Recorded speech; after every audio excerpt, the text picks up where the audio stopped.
Como é que está para usar o zoom?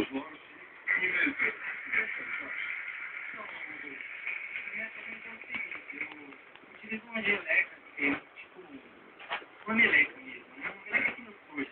Eu vou colocar ela florida e eu vou colocar aqui,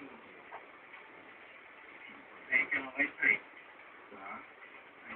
Aí eu tenho uma tampa de acrílico que eu vou colocar aqui, ó. Aí ela desce, né? De pé. Uma coisa de água de pé. Isso, aqui tem a linha, que eu vou usar com sistema de marionete, né? Mas a minha mãe pode, eu tenho aqui. Aqui, né? E eu coloco ela ali. Como é que isso aqui é um imã? É um imã. É uma madeirinha, né? Na verdade. Aí eu vou posicionar aqui, ó. E ela... Olha, nunca sei pé, quer ficar deitado. Olha, João. E vai Tá com dentro.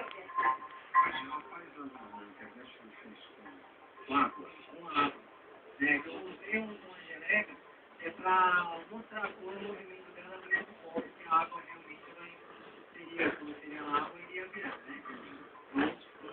Essa uma gelatina aqui. Tá. Pareceu. Ela estava se movimentando sozinha, mas na verdade estavam pintando aqui com esses cabos assim. Tá bom.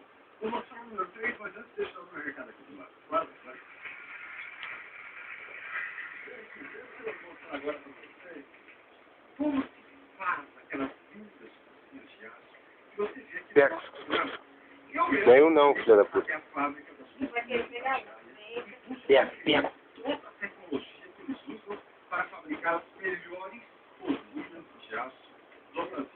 Ou seja, ele criou uma microsite na fábrica das cozinhas de aço, de madeira e de aço. É daqui.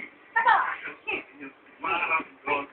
Você tem presente no meu programa. E hoje você vai ficar sabendo como as cozinhas de aço são feitas. Eu conheço. Sabe aquele aço